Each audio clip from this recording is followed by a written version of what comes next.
Il y a quelques jours, une question m'est venue à l'esprit. Comment est-ce que ChatGPT décide qu'il doit arrêter de répondre? Comment est-ce qu'il sait qu'il a fourni la bonne réponse et qu'il peut arrêter de parler? Deux scénarios peuvent amener le modèle à arrêter de générer. Les tokens de fin, ou EOS, et les longueurs maximales de tokens, Maximum Token Length. On va expliquer tout ça, mais d'abord, on va faire un petit détour pour en savoir plus sur les tokens et le processus de génération des modèles comme GPT. Les modèles de langage, ou LLM, s'aperçoivent pas les mots. Ils n'ont jamais vu un seul mot. Ce qu'ils voient, c'est ce qu'on appelle des tokens. Dans le contexte des LLM comme GPT-4, les tokens sont pas strictement des mots entiers. Ils peuvent également être des parties de mots, des sous-mots courants, des ponctuations ou même des parties d'images comme des pixels. Par exemple, le mot incroyable pourrait être divisé en tokens tels que inc, royable. On les décompose ainsi en parties de mots familiers en fonction de leur fréquence de répétition dans les données d'entraînement, ce qu'on appelle le processus de tokenisation. Mais ici, on a encore des mots. Et les modèles, ça connaît pas les mots. On doit les transformer en nombres, afin que le modèle puisse effectuer des opérations mathématiques sur eux. Il n'y a aucune idée ce que c'est un mot. Ça connaît que les bits et les nombres. Ici, on utilise ce qu'on appelle un dictionnaire de modèles. Ce dictionnaire, c'est essentiellement juste une énorme liste avec tous les tokens possibles qu'on a appris pendant l'entraînement à l'étape précédente. Un peu comme un dictionnaire général regroupant tous les mots ou sous-mots possibles les plus communs ensemble. On peut maintenant facilement représenter nos mots en un nombre spécifique simplement en utilisant leur indice dans ce dictionnaire. Ce processus de tokenisation a deux raisons. Premièrement, diviser les mots en mots communs, ça aide à réduire la taille du vocabulaire du modèle, qui rend le traitement plus efficace. Deuxièmement, ça permet au modèle de générer et d'interpréter des textes à un niveau plus granulaire, améliorant sa capacité à comprendre et à produire un langage nuancé.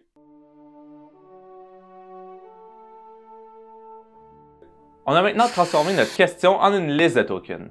Mais qu'est-ce que GPT-4 fait avec ces tokens? Il les utilise pour générer un nouveau token, un à la fois, de manière statistique. Ça signifie qu'il va générer le prochain token ou mot qui a le plus de sens basé sur tout ce qui a été envoyé et généré auparavant. Si vous demandez pourquoi vous devriez vous abonner à la chaîne, il répondra en fonction de ce qui a le plus de sens d'après ces données d'entraînement, ici Internet, qui dans ce cas, ça semble être en donnant une liste de raisons pour s'abonner. Et vous devriez l'écouter. Il y a donc ici quelques points à comprendre. Premièrement, le modèle a commencé à générer des mots qui auraient le plus de sens en reformulant la question comme on l'a vu à l'école, et poursuivant avec « pour plusieurs raisons » et un « deux points ». C'est parce que dans ces données d'entraînement, la plupart des questions similaires à celle-ci étaient répondues avec de telles listes. Il a donc simplement copié ce style. Ce qui est drôle, c'est qu'il pense pas comme nous. Il fonctionne à l'inverse. Nous, on va réfléchir à la question et comment on devrait y répondre. On va penser que c'est probablement meilleur avec une liste de raisons pourquoi s'abonner. Puis, on va les énumérer. Dans le cas de GPT, il a déjà commencé à générer sa réponse sans avoir ce plan mental de quoi répondre. Lorsqu'il a généré le signe de 2 points, il s'est dit « Oh, je viens juste de dire que je donnerais plusieurs raisons et j'ai mis un 2 points. Je devrais peut-être probablement commencer à énumérer des choses maintenant. » Et il s'y met, sans aucun plan. Mais alors, comment sait-il combien de points il devrait générer et quand il devrait s'arrêter de générer? Souvenez-vous, il n'y a pas de plan.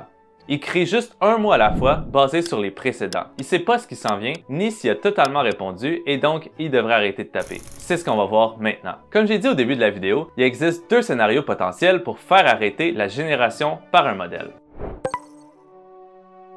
Le premier scénario est le plus courant. Lorsqu'il a répondu à la question, GPT arrête de parler grâce à un token spécial appelé EOS, ou End of Text. Fin de texte. GPT-4, comme tous les modèles de langage, utilise ce token spécial pour déterminer quand arrêter de générer du texte. Imaginez que vous appreniez à un enfant à reconnaître la fin d'un chapitre dans un livre. Lorsqu'il verrait des phrases comme « pour conclure » ou « pour récapituler », l'enfant supposerait que nous sommes vers la fin du chapitre. Eh bien, c'est similaire à la façon dont GPT-4 apprend à arrêter de générer du texte, grâce à ce token. Pendant son entraînement, chaque morceau de texte se conclut généralement par un token de fin de texte, enseignant efficacement au modèle à le reconnaître comme un point d'arrêt naturel et le texte qui le précède, menant à cette fin, tout comme un point final dans un chapitre si vous voulez. Par exemple, lorsque vous posez une question simple comme « Quelle est la capitale de la France?», le modèle génère une réponse et place ensuite le token iOS juste après Paris, signalant l'achèvement de la réponse. C'est aussi simple que ça. Pendant l'entraînement, tous les exemples qu'on lui donne comportent ce token à la fin.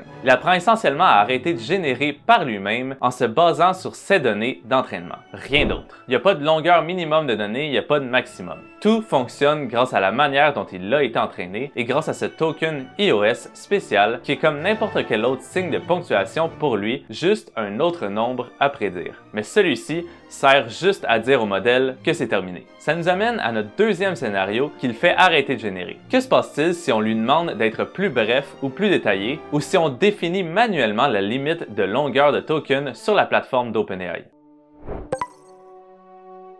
Lorsque vous définissez une longueur maximale de token ou que vous la demandez textuellement, GPT-4 utilise son vaste entraînement sur des textes de diverses longueurs pour évaluer comment distribuer le contenu de manière appropriée dans cette contrainte. Par exemple, si vous demandez au modèle d'expliquer brièvement un concept complexe comme la mécanique quantique, il planifie ses réponses pour transmettre les informations les plus critiques avant d'atteindre la limite de token, utilisant souvent une phrase d'introduction suivie de points clés assurant la clarté et la concision. Encore une fois, c'est parce que c'est ainsi que les humains génèrent des réponses concises ou construisent des présentations PowerPoint claires et denses. Il fait juste imiter. Cependant, si la question est trop large ou complexe par rapport à la limite de token imposée, le modèle pourrait finir par fournir une réponse qui semble incomplète, comme celle-ci. Comme on peut le voir, c'est pas toujours parfait, mais ça continue de s'améliorer. Assez simple et ça semble assez magique, non? Tout ça, c'est basé sur l'entraînement de ces machines à imiter les interactions humaines et répondre comme nous le ferions dans le même contexte grâce à des travaux d'ingénierie incroyables